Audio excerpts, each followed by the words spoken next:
নমস্কার বন্ধুরা, আবার আমি আপনাদের সামনে চলে এসেছি। আজ দেখাবো আমি আপনাদের দই বড়া।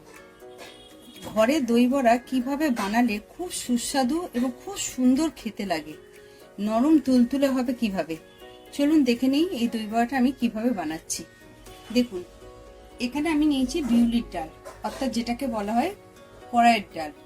এই ডালটা সাধারণভাবে 5 থেকে 6 ঘন্টা ভিজিয়ে রাখলে খুব ভালো হয়। তা আমি এটা সারা রাত ভিজিয়ে রেখেছিলাম। সারা রাত ভিজিয়ে রাখলে আরো খুব নরম তুলতুলে হয়ে যায়, ডালটা বাটতে খুব সুবিধে হয়। এই ডালটা আমি প্রথমে ধুয়ে রেখেছি, ভালো করে ভিজিয়ে ধুয়ে রেখে দিয়েছি, সেটাকে বাটবো। এই ডালটা যখন আমি বাটবো, এই ডালের সঙ্গে আমি যা যা দেবো একটু দেখে নিন। এখানে নিচে আমি খানিকটা মৌরি, আদা, আর নিচে আমি 2খানা কাঁচা লঙ্কা, এইগুলো এর সঙ্গে পেস্ট করব। একসঙ্গে দিয়ে এগুলোকে বাটবো। এটাকে আমি বেটে নিয়েছি। এই ডালটার সঙ্গে আমি আদা আর কাঁচা লঙ্কা, মৌরি, এই 3টে জিনিস দিয়ে ডালটাকে আমি বেটে নিয়েছি।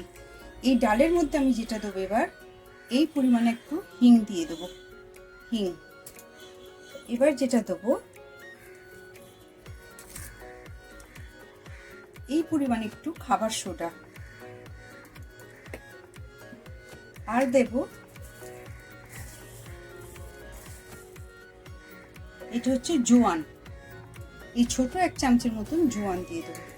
এইগুলো দিলে খেতে খুব ভালো টেস্ট হয়। আর দিয়ে দেবো স্বাদ অনুযায়ী নুন। সব জিনিসগুলোকে দিয়ে একসঙ্গে আমি এবার গুলে নেব। এটাকে ভালো করে ডালটার সঙ্গে গুলে নেব। দেখুন, এইভাবে আমার ডালটা ফেটানো হয়ে গেছে। এই অবস্থায় আমি একটা চাপা দিয়ে মিনিট 10-এর মতন আমি রেখে দেব। ততক্ষণে আমি ভাজা মশলা তৈরি করে নেবো। সেই ভাজা মশলাটার জন্য লাগবে আমার, দেখুন, জিরে আর একটা শুকনো লঙ্কা। এইটা আমি শুকনো খোলায়, তেলও দেবো না, কিছু না, শুকনো এতে আমি একটু নেড়ে গুঁড়িয়ে নেবো মিক্সিতে। এটা একটা ভাজা মশলা হিসেবে ব্যবহার করব।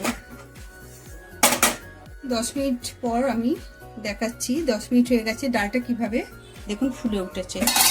এই অবস্থায় আমি সাদা তেল অর্থাৎ রিফাইন অয়েল আমি দিয়ে দেবো একটা পাত্রে। তেলটা গরম হতে হতে ততক্ষণ আমি যেটা লাগবে, তেলটা গরম হোক। দই বড়ার জন্য লাগবে আমার টক দই। এই যে টক দইটা নিয়েছি, এই পরিমাণে টক দই আপনারা আপনাদের ইচ্ছে মতন নেবেন। এর মধ্যে আমি কি করব, এরকম চিনি 2 চামচে দিয়ে দেবো। এই ছোট 1 চামচে বিট নুন। নুনটা অল্পই দেবেন, কেন ডালেতেও নুন দেওয়া আছে। এটাকে দিয়ে আমি একটু ভালো করে ফেটিয়ে রেখে দেবো। তেলটা গরম হতে হতে এই কাজটা করে রাখবো। দেখুন, তেলটা আমার গরম হয়ে গেছে। এবার ঠিক এইরকম চামচে করে একটা একটা করে গোলার মতন আমি দিয়ে দেবো।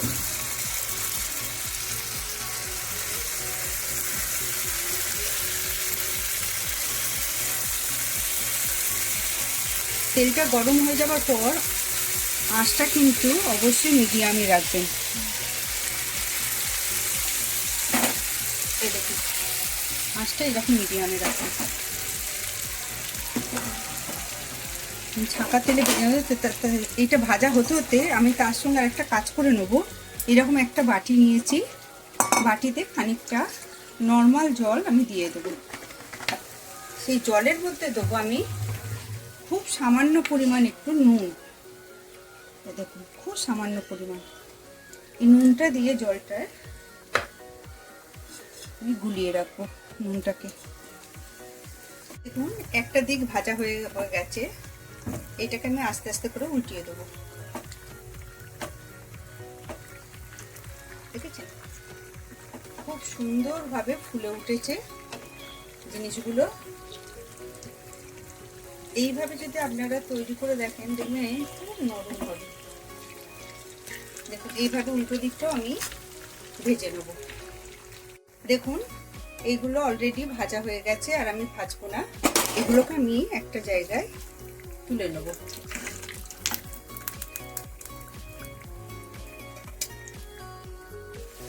এই যে আমি জলের মধ্যে একটু নুন দিয়ে রেখেছিলাম, নর্মাল জল, এই জলটার মধ্যে এই ভাজা বড়াগুলোকে এই অবস্থা আমি দিয়ে দেবো। গরম গরম থাকতেই দিয়ে দেবো? গরম গরম থাকতে থাকতে দিয়ে দেবো। দিয়ে কতক্ষণের জন্য রাখবো? 2 মিনিট, 2 থেকে 3 মিনিট, বেশি রাখার দরকার নেই। পুরা এই বড়াগুলো তো ভাজা হচ্ছে, ততক্ষণ এগুলো আমি ভিজিয়ে রেখেছিলাম। 3 মিনিট হয়ে গেছে, কতখানি ফুলে ফুলে গেছে দেখুন কতখানি বেড়ে গেছে। এটাকে আর আমি ভিজিয়ে রাখবো না। এবার দেখুন কিভাবে তুলবো। এইটা যখন জল থেকে তুলবো, এই যে হাতের চেটোতে এইভাবে কিন্তু চাপ দেবেন, দেখুন জলটা পুরো বেরিয়ে যাবে, কিন্তু বড়াটা কিন্তু গোটা থাকবে। এই দেখুন দেখাচ্ছি, এই যে হাতের চেটো দিয়ে দু হাতের চেটো দিয়ে মাঝখান থেকে পুরো চাপ দেবেন, পুরো জলটা বেরিয়ে যাবে।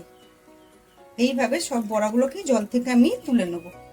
এবারে এই যে দইটাকে আমি নুন আর চিনি দিয়ে ফেটিয়ে রেখেছিলাম, এর মধ্যে আমি এই বড়াগুলো এক এক করে ডুবিয়ে দেবো। এইভাবে দইয়ের মধ্যে ভিজিয়ে রাখবেন। দইয়ের মধ্যে কতক্ষণ ভিজিয়ে রাখতে হবে? আপনাদের ইচ্ছে মতন, খাবার মিনিমাম আধা ঘন্টা। হ্যাঁ হ্যাঁ, আধা ঘন্টা 30 মিনিট রাখলেই হয়ে যাবে। 30 মিনিট পর আপনারা নিয়ে পরিবেশন করতে পারবেন। এইভাবে আমি দইয়ের মধ্যে ভিজিয়ে রেখে দেবো। বাকি বড়াগুলোকেও আমি এইভাবেই ভিজিয়ে দেবো। দেখুন আমি একটা ভেঙে দেখাচ্ছি কতখানি নরম হয়েছে। দেখুন দেখুন একদম নরম তুলতুলে। এই দেখুন, ঠিক আছে? এটা জিরে আর শুকনো লঙ্কা ভাজা, মানে জিরে আর শুকনো লঙ্কাকে ভেজে গুঁড়িয়ে রেখেছিলাম, মশলা বানিয়েছিলাম, সেই মশলাটা এবার ওপর থেকে ছড়িয়ে দেবো এইভাবে।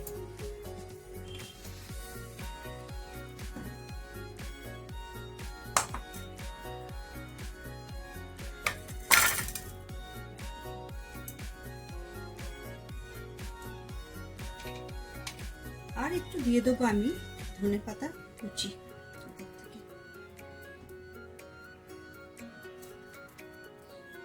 আপনারাও একবার বাড়িতে এইভাবে তৈরি করে দেখতে পারেন। যদি ভালো লাগে অবশ্যই একটা লাইক, শেয়ার আর সাবস্ক্রাইব করতে ভুলবেন না।